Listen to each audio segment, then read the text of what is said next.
Amen. Morning. Morning.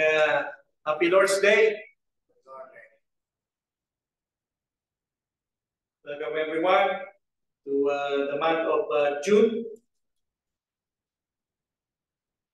We are now in the middle of the year. Time flies. It's as if we just greeted each other Happy New Year, right? Yesterday, right? I said Happy New Year. Now it's already June 1st. It was just yesterday. So time flies. Thank you to Brother Chris for reading that scripture to us this morning on our topic, Jesus, our compassionate high priest. Thank you to also Brother Renato for leading that song. I have found a friend in Jesus. He's everything to me. He's more than 10,000, right? It says to our soul. I have a trivia. A songbook trivia. There's a song that never gets old. Yeah, the song that never goes old. Every time you sing, it's always new. You know that? What song is that? Huh? The new song. Yeah, the new song. Every time you sing that song, it's always new. Right? It's a new song. That's a trivia. It's a songbook trivia. The new song. It's inside our songbook. I forgot the page. You can take a look at Sister Regina. Let's welcome Sister Clarita from Danville, California. Is it your birthday today, Sister Clarita? Sister Clarita, it's your birthday? Huh? Yeah, I think it's your. I saw in Facebook it's birthday. Her birthday. Happy birthday to. Huh? I know, but I read in the Facebook it's birthday, so I don't know. Let us confirm. Let us also welcome Kimani. He's here on Zoom, and also Destiny and Sylvia is on Zoom. Sylvia is also in Zoom, so let's welcome. Sister Claire is in the Philippines, so she's not here, obviously. She's not here, so we'll miss her for another, I think, 3 weeks. I think, yeah, 2-3 weeks. Yeah, 2-3 weeks. All right, Jesus, our compassionate high priest. So that's our lesson that I'd like to share to you this morning. So there's a special comfort in knowing that someone truly understands what you're going through, right? When you're struggling, or when you're tempted, when you're hurting or weary, you want to hear the words, I've been there, right? You want to hear that, I've been there. You know that somebody can empathize. He knows the feeling, you know.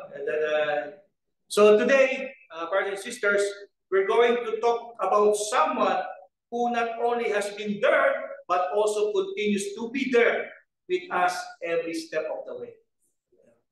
Jesus, our compassionate high priest. That was read to us by Brother Chris in Hebrews chapter 4, verse 15.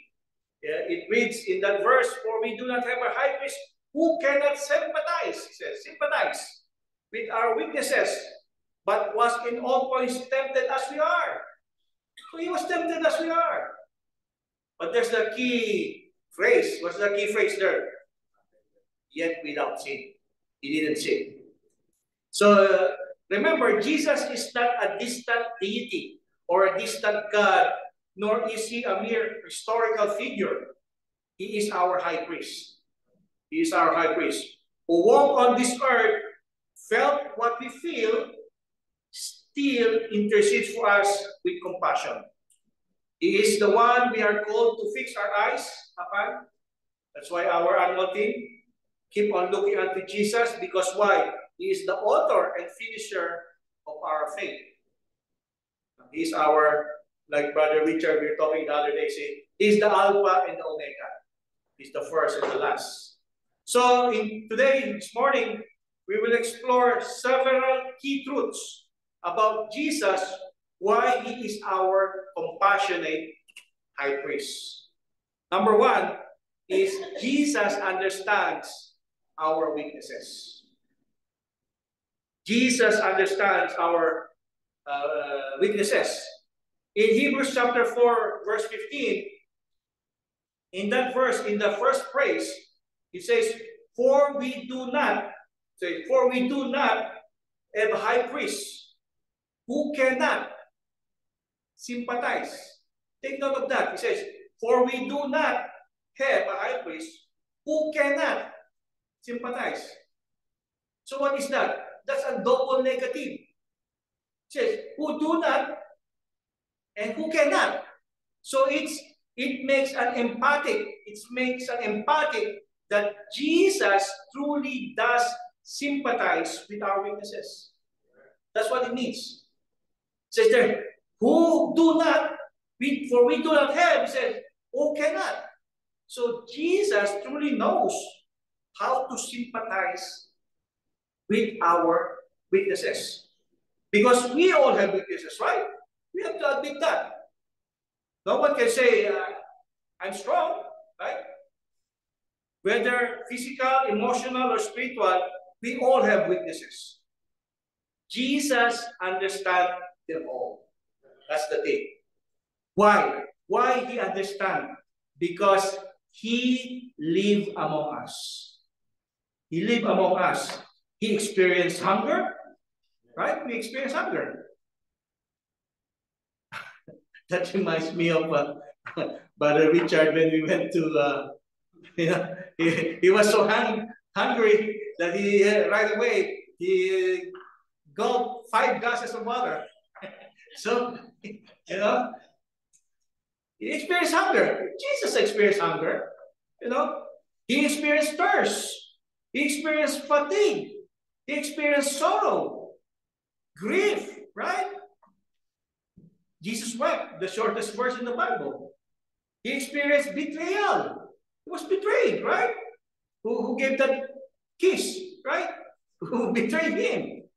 And He experienced even loneliness. And yes, Ami, He gets tired too, right? Yeah. He gets tired. He knows what it's like to be human. That's it, brother and sister. He knows what it's like to be human. In John chapter 4, we see here that Jesus encounters the Samaritan woman, at the well. She had been rejected. She has been rejected by society, broken by failed relationships. What Jesus said in John chapter 4. We don't have that, but let me read that. In chapter 4, verse 16, it says, Jesus said to her, go call your husband and come here. And the woman answered and said, I have no husband. Jesus said to her, you have well said. You have no husband. And Jesus said, for you have 5 husbands. Right? You have 5 husbands. Yeah, you don't have a husband, he said. And the one whom you now have is not your husband. Right? It's not your husband. In that you spoke truly. You spoke truly. It reminds me of a place in the Philippines. I don't know if some of you knows. There is a place in the Philippines. It calls Limasawa. Limasawa. That, Renato, right? It's in Cebu, in the Philippines. It's a place. It's a real place. I don't know what it means, but if you say in our language, Limasawa, it's like 5 husbands. So when you say Limasawa, it's like, oh, that person has 5 husbands or 5 spouses. But this woman on the well have 5 husbands, and the one she's with is not even her husband. Jesus said, right? So she got 6. You know, there's an actress that who want to be like the Samaritan woman who got 6 husbands, Sister Charlotte, right? There's a U.S. actress. Google it. But I think they're separated now too. How many husbands? I don't know. But yeah, so here we see that Jesus encounters this Samaritan woman. You know, rejected by society, broken by failed relationships. You know, spiritually empty. Yet Jesus, what? Didn't scold her. She didn't scold her, right? She even says, "Oh yeah, you're speaking honestly. You're honest." He said. He said that, and he didn't avoid her, right? A lot of people would avoid that woman probably, right? He speaks to her with compassion. That's what Jesus did. He acknowledges her past, but offers her what? Living water. He offers her a fresh start, right? A fresh start. That reminds me of our fresh start, Brother Benny, fresh start. So what the woman? What happened to the woman? The woman ran away, right? Leaving her jar behind, right? He ran, left her water jar behind. What is that? It's a symbol of her old life. He's running to tell others about the man who told her everything she had ever done. You know? So that is the kind of a high priest we serve. The high priest we serve, Jesus, the one who meets us where we are, not where we should have been. You know, he meets us where we are, not where we should have been. Imagine going to a doctor, right? Going to a doctor who has never been sick. Have you experienced that? A doctor who haven't been sick? And he might have all the knowledge, right? With all the certificates, accomplishment on the wall, diplomas, you know, master of you know, a lot of certificates on the wall of his clinic or in the hospital, right? But he doesn't understand what it's like to feel the pain, right? Because he haven't been sick or fear or the weakness of illness, right? You know, I remember my grandfather. You know, I remember my grandfather, and he always tells me. He repeatedly tells me, he said, "You know, Jay." You know, my name is Jay at home. My nickname. So you know, Jay. My grandfather says, "What's that? Apple." I call him Apple. Yeah. He don't want to be called Lolo. You know why? Because when he left Philippines and went to Hawaii, and he learned that Lolo in Hawaii is crazy. So he said, "Don't call me Lolo again. Call me Apple." That's what my grandfather said.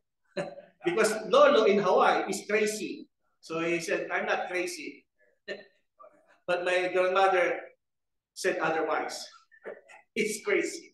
You know? So my grandfather, my Apo, always tells me, "I don't want to go to the doctor." "Why, Apo?" I asked my grandfather.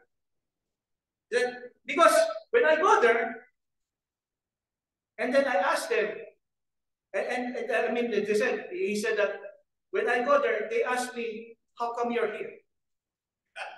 And then my grandfather said, "That's why I'm here. You tell me why I'm sick." He said, "You tell us, that's why I'm here, why I'm sick. You're the doctor, right?" "Yes." "You tell me why I'm sick. That's why I'm here. You don't ask me why I'm sick." So that's why he stopped going to the doctor. So that's why. And then my grandmother would buddy, "Oh, don't listen to him, Jake. He's crazy." You know. So have you experienced that? You know, that a doctor hasn't feel pain because he hasn't experienced sickness. But now imagine a doctor who once lay in the same hospital bed as you are, is struggling with the same illness as you are, when he treats you, there's empathy in his voice, right? Because he's been there. He's done that. Understanding, you see the understanding in his eyes. You know? And that's the kind of doctor Jesus is. Why? Because he walked our path. He felt our pain and yet remained sinless. That's why the doctor is in. Are you weary? The doctor is in. Are you tempted? Heartbroken? The doctor is in. Our doctor, Jesus, is in. Look to him. Look to Jesus. Because why? I got you. I get it. He tells us. He gets it because he's been there than that. He's not waiting to punish you. He's not waiting to punish us, but he's ready to strengthen us. That's our doctor. And he's in. Number two, our key points is Jesus faced temptation without sin. The verse continues in Hebrews chapter 4, where Brother Chris read our scripture. It reads in that verse 14, in the last phrase, it says there, it reads, but was in all points tempted, right? But was in all points tempted as we are, yet without sin. That's a very staggering statement, brothers and sisters, right? Jesus was tempted in every way we are, yet he never sinned. Because why? Temptation in itself is not a sin, right? Temptation in itself is not a sin. The danger is what? In yielding to sin, in yielding to it. Just take two examples in the Bible. Joseph, he was tempted, right? He was tempted. What he did? He ran away, right? Joseph ran away. But there's another character, David, right? He was tempted too. But what he did? Right? When he saw Bathsheba, what he did? Huh? He yielded. But before he yielded, what he did? No, not yet. Before that. No, not yet. When he saw Bathsheba, he went to his room. Right? He went to his room and asked his servant and inquired Bathsheba and tell Bathsheba to come to his room. Right? And the rest is, that's where he yielded. Yeah, he yielded to the temptation. Right? David went to his room, asked his servant, inquired for that woman next door, said, I want to know that woman, and asked for her to come to my room. And next thing you know, Bathsheba got pregnant, right? So there's two examples of people, both were tempted, but one, ran away, but the other one yielded to temptation. So that's why David sinned. Jesus is a different story. He was tempted by Satan himself in the wilderness after what? After 40 days and 40 nights, right? How many of us have been tempted like that, 40 days and 40 nights? Right? We can stand that, right, Brother Richard? We cannot be fasting for 40 days and 40 nights, right? And then tempted by Satan, we'll probably lose, right? But Jesus never, right? Tempted to satisfy his hunger. He was tempted to test God's faithfulness. He was tempted to gain the kingdoms of the world. How did he overcome? How did he overcome? Amen. This one. The scriptures. Each time he was tempted, he responded with, "It is written. It is written. It is written." So in doing so, he not only resisted the devil, but showed us how to stand strong. So he was an example for us what to do when we are tempted. Jesus didn't use any magic potion, right? Did he use magic potion so that will probably I remember again my apple. I remember again my apple. He has this little book always in his pocket. It's written in Latin, so I don't know, but he knows. He said that he will just say those words, and the woman will come to him. That's what he said. And of course my grandmother will say, "Oh, your apple, he's crazy." He has this. I said he has these magic words. No, that's what we said. But Jesus didn't use any magic words or any supernatural powers, right, to overcome temptation. He just used the same thing that we have right now. The scriptures. The resources that Jesus used to resist the temptation, we have the same resources. The scriptures, prayer, and trust in the Father. The same that Jesus used to overcome temptation we have the same in today's time. So it's not like Jesus was have a lot of tools or resources to overcome temptation. No. It's the same resources that we have in today's time. The scriptures, prayer, and trust in the Father. Same thing. In 1 Corinthians chapter 10, verse 13, it reminds us, "No temptation has overtaken you except such as common to man." Right? That's what it says. So the temptation is no temptation can overcome us or has overtaken us except that is common. So every temptation is common. It's not like, Brother James, I'm the only one being tempted like this. No.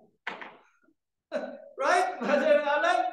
No. It's the same. The Bible says that. Right? Every one of us have the same temptation. Were you tempted? Just like me, yes. Don't say that you're the only one being tempted like that you can overcome. No. The Bible says that. It's common to man. Who will not allow you to be tempted beyond your able? So you can overcome it. It's not like, I can do this. You can say that. So it means Jesus proved that it's possible to say no to sin and yes to God. That's what it means. Jesus was able to do it, so we can also. Picture a climber scaling a steep mountain, and below him, others have fallen aside, because it's a steep mountain. Others, they cannot do it, right? Some have given up, but he makes it all the way to the summit, to the top of the mountain, And then what he did, he secured a rope along the way, and then when he reached the summit, he throws the rope down for the others to get the rope and says, "Hold on, I'll pull you up." That's what Jesus has done for us, for you and me. Hold on, he says, "I'll pull you up." Jesus said to all of us. He climbed that mountain of temptation and made it to the top without falling. Now he reaches down to help us climb up with Him. That's why the next time we face temptation, remember, you are not alone.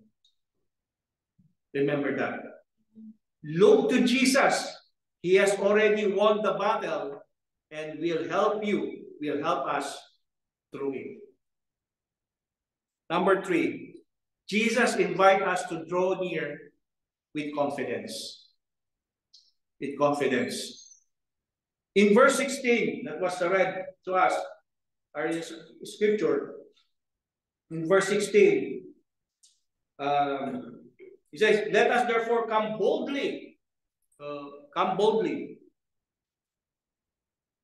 to the throne of grace, that we may obtain mercy and find grace to help in time of need.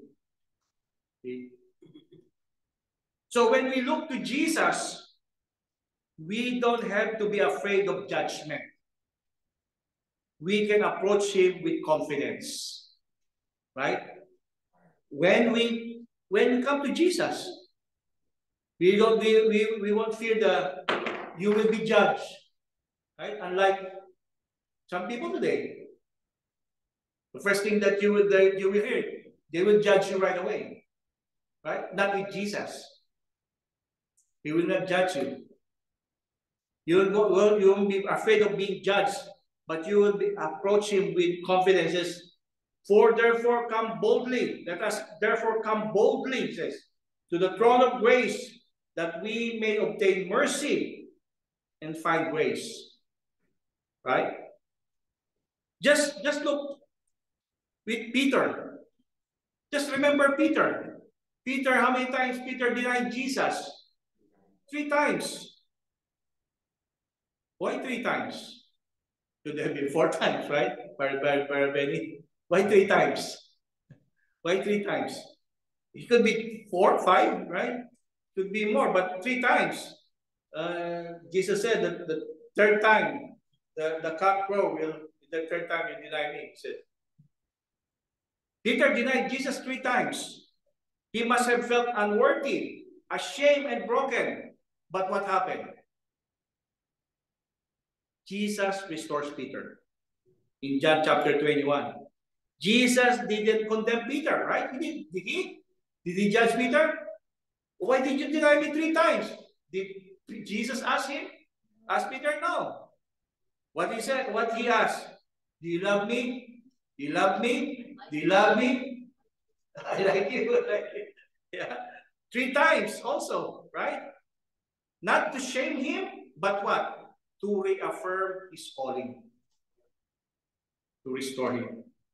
Peter was given another chance, brothers and sisters. That's the reason.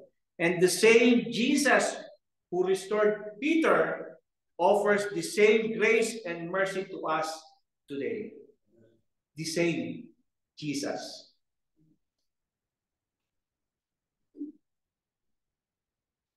A little child who breaks a vase may want to run, right? Have you known this one? Have you heard this one? A little child, a visitor in the museum, accidentally smashes a 35-year-old artifact in the museum, accidentally.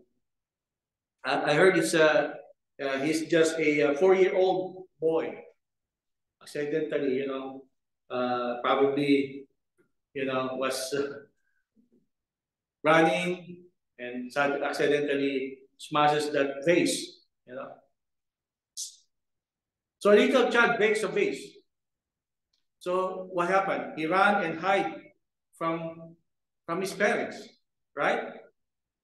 But a loving parent doesn't want them to hide. Why?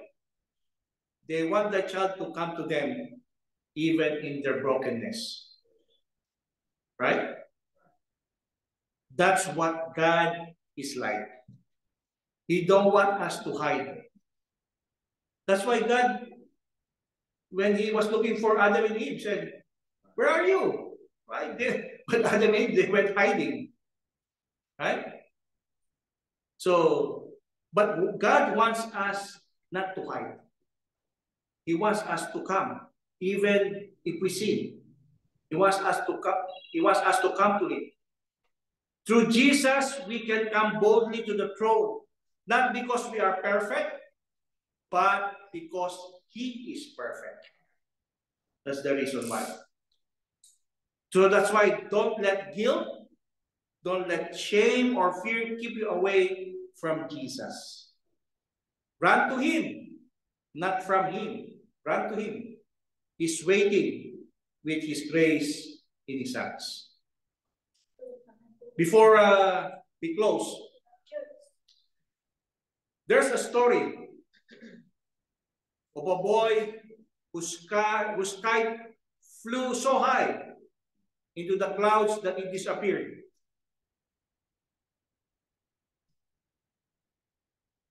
Oh, where is that boy? Where's the boy? Where's the boy? Oh, there's the boy. There's the boy. So there's the story of a boy whose kite flew so high, right, into the clouds that it disappeared. He was flying the kite. And a man walked by and asked, "What are you doing?" He asked the boy, right? The boy said, "I'm flying my kite. Don't you see it?" He said, "I don't see it." The man said, "I don't see anything." Right? "I don't see anything." And the boy replied, "I can't see it either." He said, "I cannot see it too." He said, but he added, the boy added, said, "But I know it's up there. I know it's up there." Right? Why? Because he said, "I can feel the tug. Right? I can feel it. It's still flying." He said, the boy said, "I cannot see, but I know it's there." Right? You know, brothers and sisters, sometimes we can't see Jesus clearly in the middle of our pain. We can see Jesus in the middle of our trials. We can see Jesus in the middle of our temptation. But we must keep on holding on. Keep on looking to Jesus. If you feel the tug in your heart, if you feel the tug in your heart, you know He's still there. Even though you don't see. So when life grows dark, keep looking. When you feel weak, keep looking. When you're tempted, keep looking. When you fall, keep looking. Let us not grow weary in the journey. Let us keep on looking unto Jesus, our compassionate high priest. Of course, to start that journey begins with obeying the gospel. If we want to have that compassionate high priest, that if we can come boldly, it starts with the first step of obeying the gospel. If you're here right now and you want to start that journey, we are here to help you to obey the gospel of our Lord Jesus Christ. To have that you can come boldly to start the journey. Because we have to have a starting point. And that starts with obeying the gospel. And if you're already a Christian and haven't remained faithful in the faith, we're here also to help you. So that we can someday, when the roll is called up yonder, we can say, "Golden Gate, I'll be there." Amen. Let us all stand and sing our invitation song.